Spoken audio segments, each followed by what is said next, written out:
جی باب تطوع قيام رمضان من الإيمان. حدثنا إسماعيل قال حدثني مالك عن ابن شهاب عن حميد بن عبد الرحمن عن أبي هريرة أن رسول الله صلى الله عليه وسلم قال من قام رمضان إيمانا واحتسابا غفر له ما تقدم من ذنبه. امام بخاری یہاں پہ نیا باب قائم کرتے ہیں اور وہ یہ ہے کہ تطوع قیام رمضان من الایمان، کہ رمضان کا نفلی قیام، رمضان کا تطوع کا معنی کیا ہے؟ نفلی. ایک ہوتا ہے فرض، آپ کو پتہ ایک چیز ہوتی ہے، ایک ہے نفلی چیز.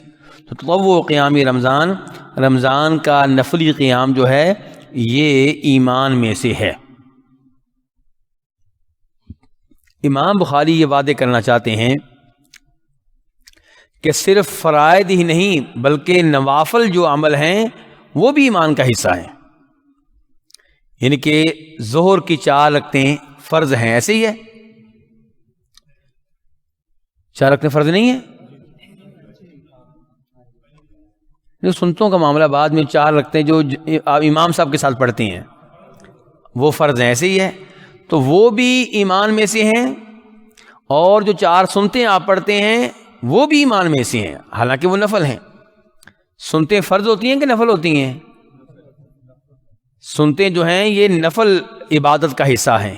وہ الگ بات ہے کہ سنت نوافل کا وہ حصہ ہے جس کی اہمیت عام نوافل کے مقابلے میں زیادہ ہے.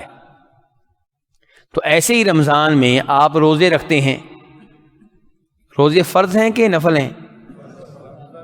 تو یہ فرض ہے نا رمضان کے، تو وہ ایمان کا حصہ ہوئے. تو ایسے ہی رمضان میں جو رات کو آپ تراویح پڑھتے ہیں وہ فرض ہے کہ نفل ہے؟ تو وہ بھی ایمان کا حصہ ہے. رمضان میں جو آپ تلاوت کرتے ہیں وہ بھی ایمان کا حصہ ہے. رمضان میں جو آپ سبحان اللہ کہتے ہیں، الحمدللہ کہتے ہیں، اللہ اکبر کہتے ہیں، وہ بھی ایمان کا حصہ ہے. تو صرف فرائض ہی نہیں بلکہ نوافل بھی ایمان کا حصہ ہیں. تو اعمال ایمان کا حصہ ہیں، فرائض کی طرح نوافل بھی. اس کے بعد امام بخاری سند بیان کرتے ہیں اور پھر حدیث بیان کریں گے. کہتے ہیں حدثنا اسماعیل، ہمیں یہ حدیث بیان کی ہے اسماعیل نے. اچھا جی، یہ کون سے اسماعیل ہیں جی؟ یہ اسماعیل بن ابی اویس ہیں المدنی، اسماعیل بن ابی اویس المدنی. اور یہ امام مالک رحمہ اللہ کے بھانجے ہیں، اور امام مالک کے داماد بھی ہیں. امام مالک کے بھانجے بھی ہیں اور داماد بھی ہیں، اور امام مالک کے شاگرد بھی ہیں. کیسے پتہ چلا ان کے شاگرد ہیں؟ آگے دیکھ لیں. قال حدثنی مالک، اسماعیل کہہ رہے ہیں ہمیں حدیث کس نے بیان کی؟ امام مالک نے بیان کی. اور جب امام مالک کا لفظ آیا تو اس سے یہ سمجھ لگی کہ اسماعیل کون سے ہیں، ورنہ تو اسماعیل کئی ہیں. لیکن وہ اسماعیل جس سے امام بخاری بیان کریں اور وہ آگے امام مالک سے روایت کر رہا ہو، یہ اسماعیل کون سے ہیں؟ اسماعیل بن ابی اویس، اسماعیل بن ابی اویس المدنی.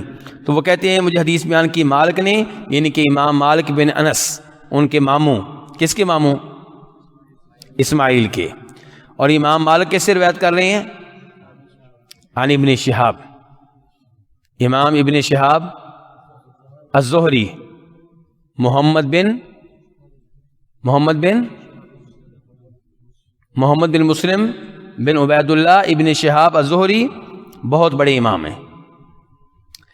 اور وہ کس سے روایت کر رہے ہیں جی؟ حمید بن عبد الرحمن بن عوف، بہت اچھے، حمید بن عبد الرحمن بن عوف القرشی المدنی الزہری.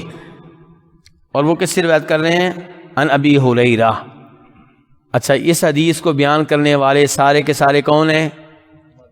مدنی. اللہ آپ کو ذائقہ خیر دیں. اس حدیث کو روایت کرنے والے سارے کے سارے کون ہیں؟ دیکھیں، اپنی اپنی دنیا ہوتی ہے نا. پاکستان اور انڈیا کے نوجوان جو ہیں ان کا آج کل شوق کیا ہے جی؟ یہ جاننا کہ کس کھلاڑی نے کتنے رنز بنائے ہیں، کس کھلاڑی کی ٹوٹل کتنی وکٹیں ہیں. ٹھیک ہے جی، ایسے ہی ہے نا. اور محدثین کا شوق کیا ہے یہ، کس حدیث کو بیان کرنے والے سب مدنی ہیں، کس حدیث کو بیان کرنے والے سب شامی ہیں، کس حدیث کو بیان کرنے والے سب مصری ہیں، یعنی کہ ان کے اپنے ریکارڈز ہیں. ادھر دیکھیے ان کی صبح و شام حدیث کے ساتھ گزرتی ہے. تو یہ اس حدیث کو بیان کرنے میں سب مدنی ہیں اور عام مدنی نہیں ہیں، سب کے سب امام ہیں. سب کے سب کیا ہیں؟ امام ہیں، ایک سے بڑھ کر ایک ہے. امام مالک کو دیکھنے، ابن شہاب کو دیکھنے، حمید بن عبد الرحمن کو دیکھنے. حمید بن عبد الرحمن کون ہے؟ تابعی ہیں. عبد الرحمن بن عوف عشرہ مبشرہ والے جو صحابی ہیں ان کے یہ بیٹے ہیں. اور آگے ابو ہریرہ ہیں کہ اللہ کے رسول علیہ الصلوۃ والسلام نے فرمایا من قام رمضان ایمانا واحتسابا غفر له ما تقدم من ذنبہ. یہ حدیث پہلے نہیں گزری؟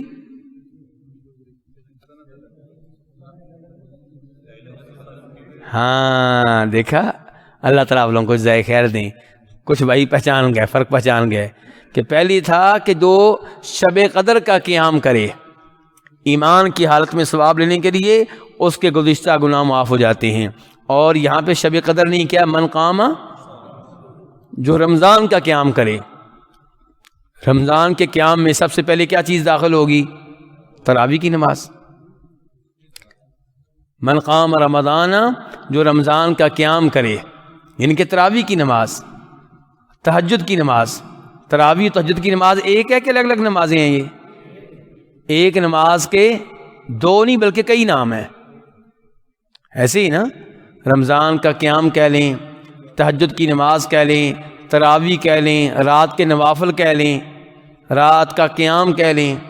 یہ ایک نماز کے کئی نام ہیں، یہ دو مختلف نمازیں نہیں ہیں. تراویح اور قیام ایک نماز کے دو نام ہیں. اور بھائی کہہ رہے ہیں کتنی رکھتے ہیں، تو افضل تعداد ان کی کتنی رکھتے ہیں؟ 11. امام بخاری روایت کرتے ہیں کہ ام المؤمنین عائشہ رضی اللہ تعالیٰ عنہ سے سوال کیا گیا کہ نبی علیہ السلام کی رمضان میں رات کی نماز کیسے ہوتی تھی؟ تو انہوں نے فرمایا تھا کہ آپ رمضان کیا پورا سال، رمضان غیر رمضان میں 11 رکعتوں سے زائد نماز نہیں پڑھتے تھے. 8 نفل 3 وتر. حالانکہ وتر بھی نفل ہی ہیں. صحیح بات یہ ہے کہ وتر بھی کیا ہیں؟ نفل ہیں، لیکن ذرا ان کی الگ سے شناخت ہے اس لیے ان کا الگ نام لے رہا ہوں، اور ان کی اہمیت ویسے بھی باقی نوافل سے زیادہ ہے. تو 8 نفل اور 3 وتر 11 رکعتیں یہی افضل اور مسنون تعداد ہے. ویسے کمی بیشی کی گنجائش موجود ہے لیکن افضل تعداد بہرحال 11 ہی ہے. سعودی عرب کے مفتیان اعظام شیخ ابن باز وغیرہ، شیخ ابن عثیمین وغیرہ کا فتویٰ رہا ہے، ان کے لکھے ہوئے فتوے اب بھی موجود ہیں کہ افضل تعداد جو ہے وہ 11 رکھتے ہیں. تو یہ کیا ہے؟ من قام رمضان، جو رمضان کا قیام کرے ایماناً، کس حالت میں؟ ایمان کی حالت میں، واحتسابا، اور اللہ سے اجر و ثواب لینے کے لیے، تو غفر لہ ما تقدم من ذنبی، اس کے گزشتہ گناہ معاف ہو جاتے ہیں. تو حدیث اور باب کا تعلق قائم ہو گیا آپس میں کہ باب تطوع قیام رمضان، رمضان کا نفلی قیام جو ہے یہ کس میں سے ہے؟ ایمان میں سے ہے.